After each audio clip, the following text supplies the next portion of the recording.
জয় বাংলা, জয় বাংলা, আরো জোরে জয় বাংলা। প্রথমেই সভামঞ্চে উপবিষ্ট ব্যারাকপুর, দমদম সহ বারাসাত, বসিরহাট এবং বনগাঁ সাংগঠনিক জেলার জেলা সভাপতি সহ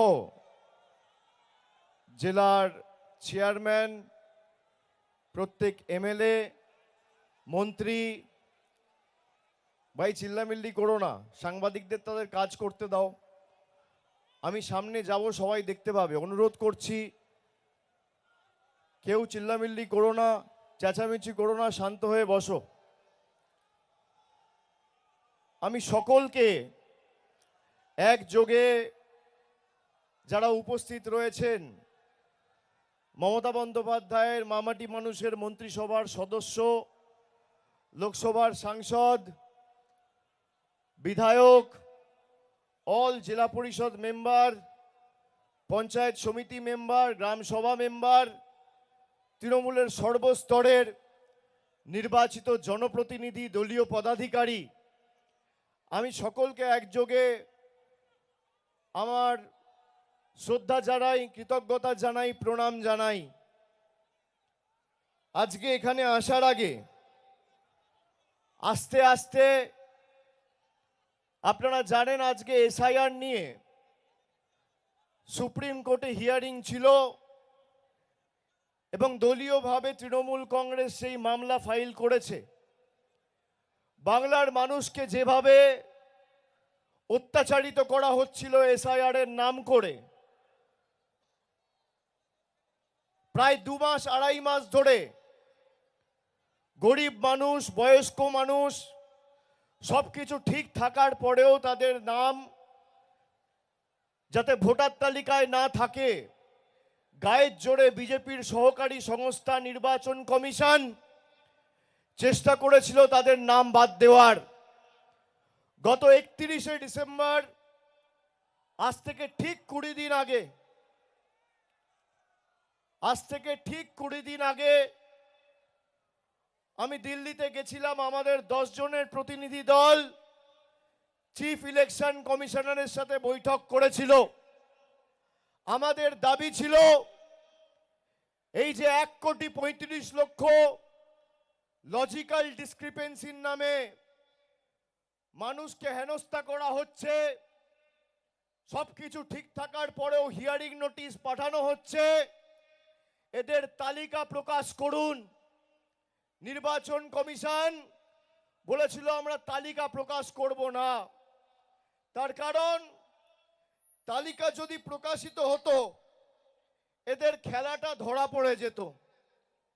আমরা বলেছিলাম যে হিয়ারিং ভেন্যুতে আমাদের দলের বিএলএ টুরা থাকবে, নির্বাচন কমিশন বলেছিল থাকবে না। আমরা বলেছিলাম নির্দেশিকা তাহলে আপনি জারি করুন, যদি নির্দেশিকা জারি না করেন তৃণমূল কংগ্রেস হিয়ারিং ভেন্যু ছাড়বে না।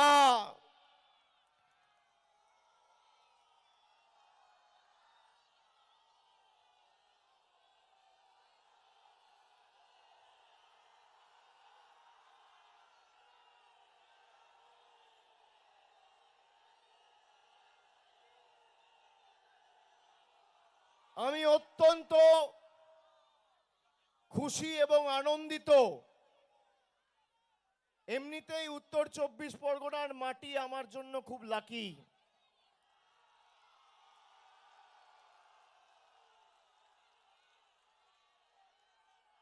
এই মাটি স্পর্শ মানে জয় নিশ্চিত। বিরোধীদের চক্রান্তের বেড়াজাল ভেঙে চূর্ণ বিচূর্ণ করেছে এই জেলার মাটি বরাবর।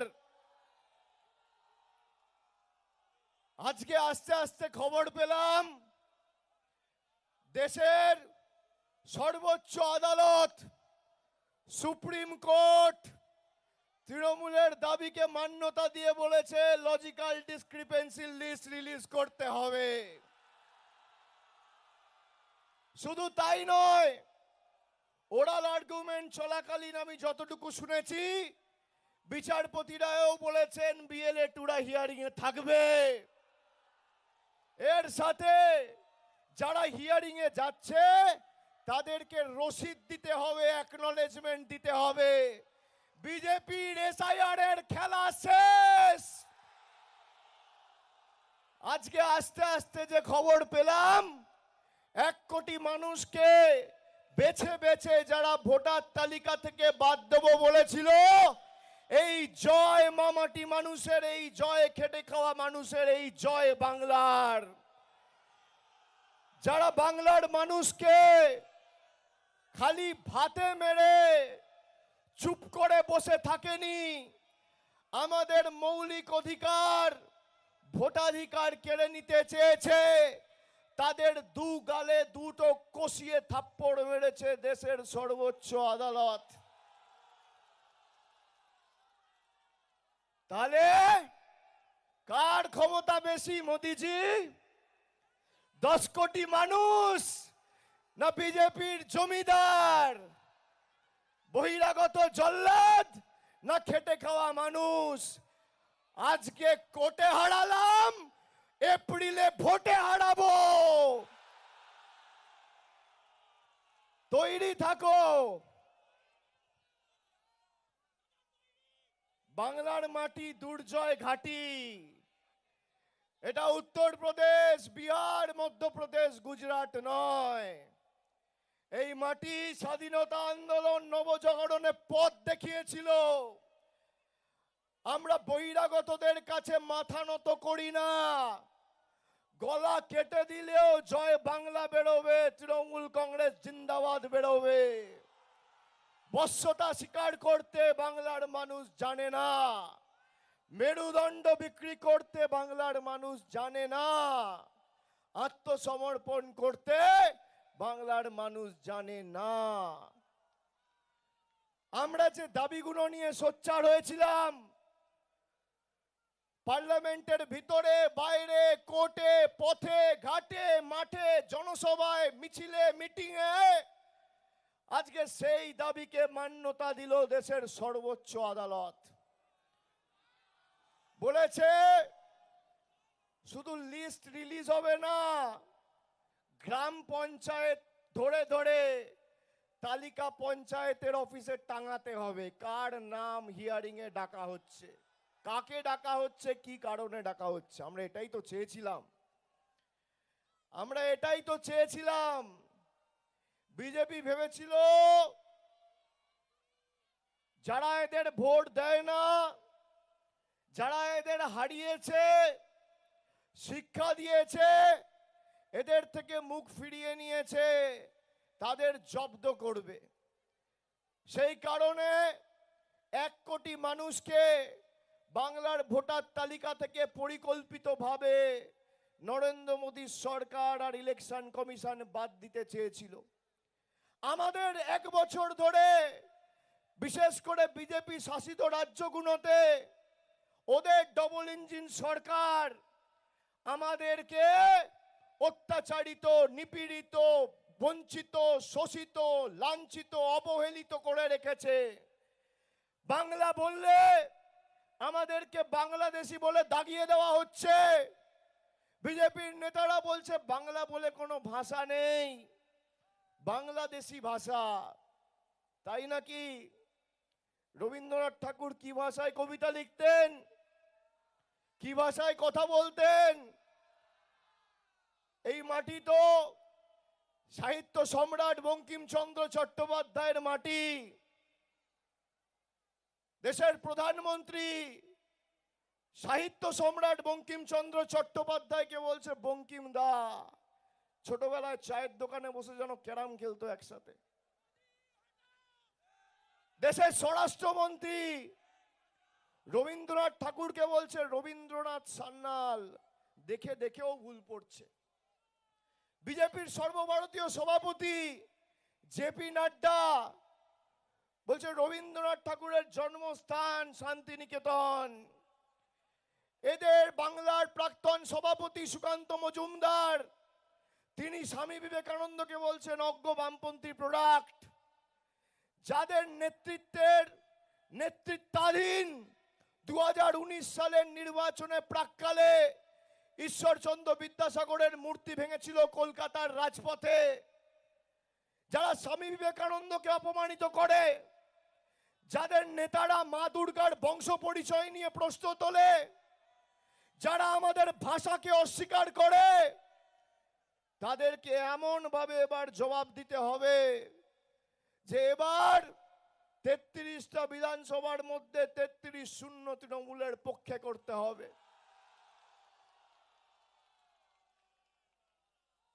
সব বুথে জোড়া ফুল ফোটাতে হবে। ফোটাবেন? 5টা লোকসভা আসন আছে। বনগাঁতে আমরা হয়তো পরাজিত হয়েছি, কিন্তু 19-এর তুলনায় আমাদের 3.5% ভোট বেড়েছে। অল্প ব্যবধানে বিশ্বজিৎ দাস হেরেছে। বাকি 4টে লোকসভায় বিপুল সমর্থন নিয়ে আপনাদের আশীর্বাদ দোয়াকে পাথেয় করে তৃণমূল প্রার্থীরা জিতেছে। কিন্তু 33টা বিধানসভায় এবার 33-0 তৃণমূলের পক্ষে করতে হবে।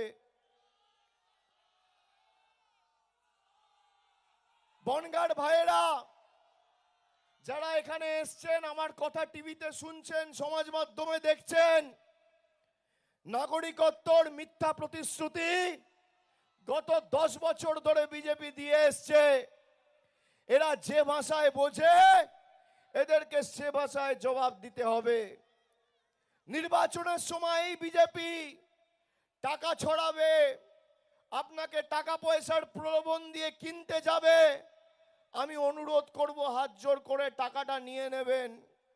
এই টাকা আপনার, এই টাকা বাংলার, এই টাকা বনগাঁর, এই টাকা বসিরহাটের, এই টাকা বারাসাতের, এই টাকা ব্যারাকপুরের, এই টাকা দমদমের। এই টাকা বিজেপির পৈতৃক সম্পত্তি নয়। এদের থেকে টাকা নেবেন, এদেরকে আশ্বস্ত করে বলবেন যে ভোট বিজেপিকে দেবো।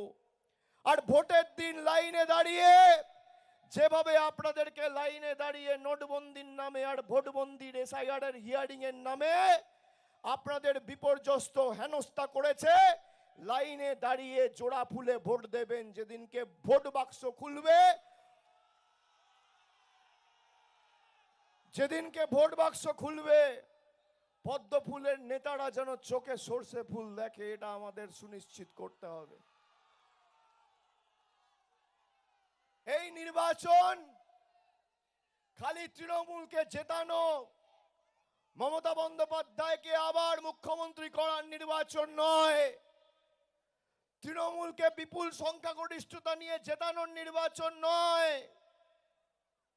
এই নির্বাচন বিজেপিকে শাস্তি দেওয়ার নির্বাচন, প্রতিবাদের নির্বাচন, প্রতিরোধের নির্বাচন, বিজেপিকে শিক্ষা দেওয়ার নির্বাচন। যারা বাংলায় আশানুরূপ প্রত্যাশিত ফল করতে পারেনি বলে গরিব মানুষের 100 দিনের টাকা আটকে রেখেছে, আবাসের টাকা আটকে রেখেছে, জল জীবন মিশনের টাকা আটকে রেখেছে, গ্রাম সড়ক যোজনার টাকা আটকে রেখেছে, সর্বশিক্ষা মিশনের টাকা আটকে রেখেছে, আমার ছাদের টাকা, জব কার্ড হোল্ডারদের টাকা যারা গায়ের জোরে আটকে রেখেছে, তাদেরকে শিক্ষা দেওয়ার নির্বাচন। তারা ভেবেছিল বাংলাকে ভাতে মারবো, তারা ভুলে যাচ্ছে বাংলার মুখ্যমন্ত্রীর নাম মমতা বন্দ্যোপাধ্যায়, রয়েছে মামাটি মানুষ সরকার। আর তৃণমূলের জেদ আর মমতা বন্দ্যোপাধ্যায়ের জেদ কি? বিজেপির নেতাদের বলবো মাঠে নামার আগে CPM এর থেকে ক্লাস নিয়ে এসো। 34 বছরের জগদ্দল পাথরকে ভেঙে চূর্ণ বিচূর্ণ করেছিল একা মানুষকে সংগঠিত করে। যে মহিলা করেছিলেন তার নাম মমতা বন্দ্যোপাধ্যায়। ধমকে চমকে লাভ নেই। আমরা বিশুদ্ধ লোহার মতো, যত ধমকাবে, যত চমকাবে, যত মারবে, যত পোড়াবে, যত তাতাবে, সেই লোহা তত শক্তিশালী হবে। কি করেনি এরা? বিভিন্ন জায়গায় উড়িষ্যা, গুজরাট, মধ্যপ্রদেশ, মহারাষ্ট্র, ছত্তিশগড় যেখানে বিজেপি ক্ষমতায়, এমনকি দিল্লিতেও জোর জবরদস্তি খালি বাংলায় কথা বলেছে বলে বাংলাদেশি বলে দাগিয়ে দিয়ে পুশব্যাক করে পাঠিয়ে দিয়েছে বাংলাদেশের মাটিতে বাঙালিকে। যে বাঙালি না থাকলে, যে ঈশ্বরচন্দ্র বিদ্যাসাগর না থাকলে আজকে নিজের নামটা নরেন্দ্র মোদী, অমিত শাহ আর জেপি নাড্ডা লিখতে পারতো না। সেই বাঙালিকে বাংলাদেশি বলা। আমাদের বলেছিল বাংলাদেশিদের স্বর্গরাজ্য। এসআইআর এর যখন ড্রাফট রোল খসড়া তালিকা প্রকাশিত হলো, সব থেকে কম নাম যদি কোথাও ডিলিট হয়ে থাকে সেটা বাংলা, আর সব থেকে বেশি নাম যদি কোথাও ডিলিট হয়ে থাকে সেটা গুজরাট আর উত্তরপ্রদেশ। আসুন না তথ্য পরিসংখ্যানের নিরিখে লড়বেন। হিন্দু মুসলমানের বিভাজন আর সাম্প্রদায়িক বীজ বপন না করে যদি বুকের পাটা থাকে রিপোর্ট কার্ড নিয়ে আসুন। 12 বছর মোদী ক্ষমতায় এই জেলার জন্য কি করেছেন, আমরা আমাদের রিপোর্ট কার্ড নিয়ে যাব, আপনারা আপনাদের রিপোর্ট কার্ড নিয়ে আসুন। জায়গা আপনি বাছুন, মঞ্চ আপনি বাছুন, সময় আপনি বাছুন। একদিকে আমি থাকবো আর একদিকে বিজেপির নেতা থাকবে। আপনি আপনার রিপোর্ট কার্ড নিয়ে আসবেন, আমি আমার রিপোর্ট কার্ড নিয়ে যাব। তথ্য পরিসংখ্যানের নিরিখে লড়াই হবে। আপনি 10 বছরে বাংলায় ক পয়সা দিয়েছেন আর ক পয়সা বাংলা থেকে তুলে নিয়ে গেছেন, কত টাকার রাস্তা দিয়েছেন আর কত টাকার রাস্তা দেওয়ার কথা ছিল তারপরেও আটকে রেখেছেন, কটা মানুষকে মাথার উপর ছাদ দেওয়ার কথা ছিল কিন্তু আটকে রেখেছেন, জলের টাকা কি কারণ দেখিয়ে আপনি আটকে রেখেছেন। তথ্য পরিসংখ্যানের নিরিখে লড়াই হোক, ভোকাট্টা করে মাঠের বাইরে বার করে দেবো। তথ্য পরিসংখ্যানের নিরিখে লড়াই করতে হলে আসুন। যারা হিন্দু মুসলমান নিয়ে আক্রমণ করে, বিজেপির নেতারা বলছে কোন মুসলমান ভাই যদি বিরিয়ানি বিক্রি করে তার থেকে কিনবেন না। আমি সেই বিজেপির নেতাকে জিজ্ঞেস করবো যে জামা কাপড়টা পরে আছিস, খোঁজ নিয়েছিস যে দর্জির ধর্ম কি হিন্দু না মুসলমান? বাজারে ফুল কিনতে যাও, সেই ফুল গিয়ে মন্দিরে অর্পণ করো, যে ফুল দিয়ে ঠাকুরের উপাসনা করো, বন্দনা করো, পুজো করো, মসজিদে দাও, মন্দিরে দাও, গুরুদ্বারায় দাও, চার্চে দাও। যে ফুল বিক্রি করছে তার ধর্ম কি হিন্দু না মুসলমান জিজ্ঞেস করো। বাজারে যখন মাছ মাংস সবজি কিনতে যাও, চাল গম আলু ডাল পেঁয়াজ টমেটো সরষের তেল যখন কিনতে যাও, বিক্রেতার ধর্ম কি হিন্দু না মুসলমান জিজ্ঞেস করো।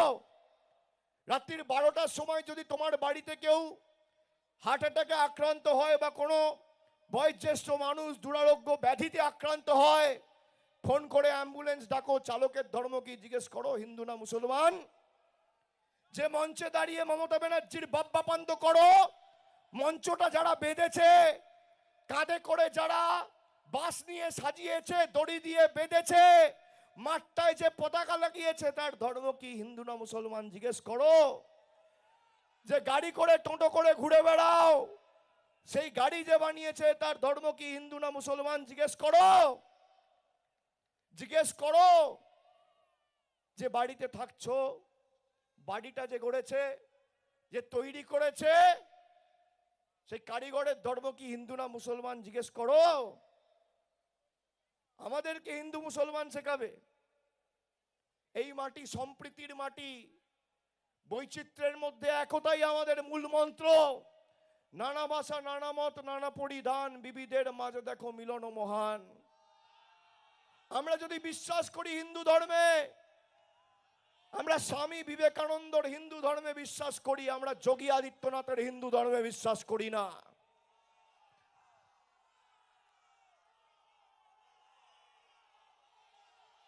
আজ থেকে 1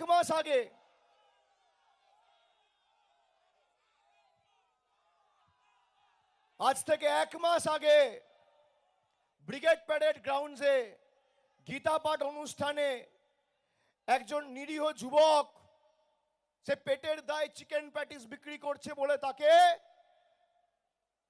লাথি মারছে, ঘুষি মারছে, তাকে পেটানো হচ্ছে। পুলিশ তাদের বিরুদ্ধে ব্যবস্থা নিয়ে যখন কাস্টাডিতে নিয়েছে, পরবর্তীকালে সেই অভিযুক্তরা বেল পেয়ে বাইরে বেরিয়েছে, তাদেরকে সম্বর্ধিত করে বিজেপি বাহবা দিচ্ছে। এই হচ্ছে বিজেপি ধর্মের হিন্দুত্ব, বিজেপি পার্টির হিন্দুত্ব।